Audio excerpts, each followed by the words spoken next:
What's up YouTube? Jeff back again, and today another very exciting Samsung video for you guys.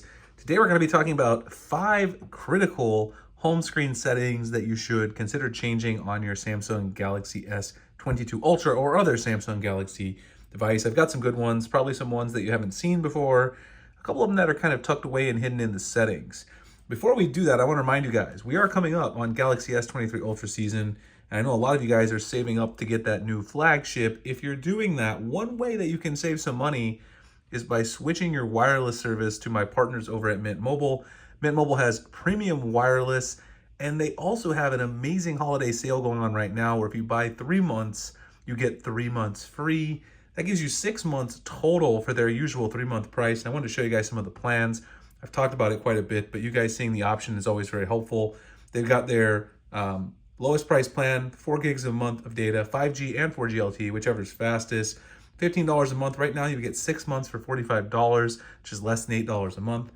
All their plans come with unlimited talk and text, nationwide coverage, and mobile hotspot as well, so you get all the things you need from a wireless provider. They've also got the 10 gigabyte plan right now, $60 for 6 months, $25 plan, which is 15 gigs a month, $75 right now for 6 months, and the unlimited plan, $90 for 6 months of service right now, $15 a month for premium wireless unlimited service. I've had fantastic service here in the Phoenix, Arizona area. I've been using it now in my S22 Ultra for quite a while since they sent me out their SIM. Truly one of my favorite partners I've ever had. If you guys want to save on some premium wireless today and join my partners at Mint Mobile, go to my link, which is mintmobile.com/Springer, and check it out. Huge thanks to Mint Mobile for being partners with the channel. I really do appreciate it. So let's go ahead and get right into today's video. Today we're going to talk about these 5 features, which you know that we've seen many times before actually, and I really haven't collected all in one place. I've actually talked about them here and there throughout my different videos, and we'll get into that today. So the first feature I want to talk about is if you long press and go to your settings menu, you're going to scroll down here and you'll see that there's actually the home screen grid. Now, a lot of people who don't, really dig into their settings don't even realize this. You can actually change the home screen grid from the default settings inside home screen. So you can actually go 5x6 as the maximum. So basically what this does, it lets you get more apps. So basically you can do, here you can see I've got 5 apps across. You can go 6 apps up, right? Things like that. Basically it's telling you what you have. And if you want to, you can actually see what it would look like if you added another row or column, whatever you can do. Now, you can change it from here, but if you want some additional controls, this is actually an app that I'm going to talk about quite a bit in this video. If you download Samsung's Good Lock suite of applications, which allows you to customize your device even further, and it actually started rolling out to a lot more regions recently, you can download and install the Home Up module, which is right here, and it lets you customize a lot of your home screen settings. One of those settings, which is inside the home screen submenu with inside Home Up, is you can actually increase the number all the way up to 6x6. And in fact, you can all the way go up to 7 here and then go all the way up to 7x7. So if you want a ton of stuff on your home screen, you can increase the grid size. Your icons are going to look pretty tiny, but you can certainly kind of adjust how much is on the screen. You can also choose to view widgets larger. It may not be visible properly depending on the widget. So you can also choose to make your widgets different sizes as well, which is a really cool feature.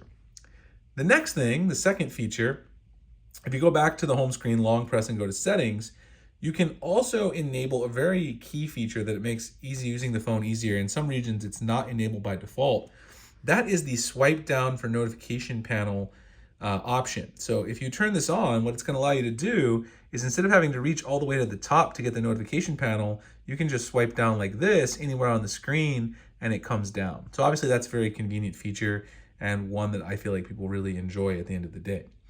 The next one, which is also in the main settings menu, is if you scroll up a little bit here, you can actually change the media page that's used on the home screen. So this is enabled by default, but in some regions it's set to the Samsung free news platform. And a lot of people want to use Google Discover, especially here in the US. I think Google Discover is the preference. You can change that right in here. I think on the unlocked US model it is set to that, but it is something that if it's set to Samsung free by default and that's not something you want to use, you can change that within the settings here. The next things, the last couple things here that I'm going to mention, and I might even give you guys a bonus one. I had set out to do 5, but Who knows? We might do another one. If you go back into Home Up, there's a couple of other things I want to show you guys within here. So first, if we go back here to home screen, one thing that's pretty cool is you can change the background blur and color. That is the blur and color when you enter apps. So you can actually go in here and change this. You see what they're talking about here. You can see like the amount that your home screen is blurred when you do that. You can actually apply a custom blur, and you can also apply a custom color. So you can see like the custom tint that's applied there in the background. It's kind of interesting, honestly. I mean, it's kind of fun to play around with. It's probably something you didn't notice before, but it adds extra layer of customization to your phone that really makes your phone uniquely yours. So I am going to give you guys a bonus one because there's actually two other things in here that I want to show you guys the full set of settings where people have asked me about before. By actually going into Home Up, going to the task changer, and then changing the layout from list to grid. You can also change this to mini mode and choose to show the label of the app or not. There's a lot of things you can change within here, but people are always asking me about this grid option, and it's something that's very simple to do, very easy thing for you to do at the end of the day. And that's something that, you know, people always ask about. So the last thing, this is the bonus tip, I guess, since this is technically 6 things. If you go back into Home Up and go in the home screen menu, you can actually also change your app drawer. Instead of having it go horizontally, you can change that to list view as well, which is right here where it says change the app tray to list style. That's what allows me to get this vertical app drawer on my Galaxy phone. You do have this double row of priority apps at the top. There is no way to stop that from happening. A lot of people ask me if they can delete that within Good Lock, and you cannot at the moment. That's actually something I would definitely recommend for Samsung to enable inside Home Up. It's something that I've talked about quite a few times before with Samsung and given as feedback in some of the beta programs. So hope you guys enjoy. These are 5 critical home screen settings that I think if you change them, they'll really improve the way you use your Galaxy device. Hope you guys enjoyed the video. If you did, like, comment, subscribe, hit the notification icon for future videos like this. Also, if you're looking for some premium wireless service, you guys can check out my friends over at Mint Mobile. Again, they have amazing options right now. They're a huge sale. And also, they are very easy to get set up. You can get a physical SIM or an eSIM with Mint Mobile. You guys can go to my link up here, which is mintmobile.com/Springer to get some premium wireless today. I really appreciate Mint Mobile's partnership on the channel.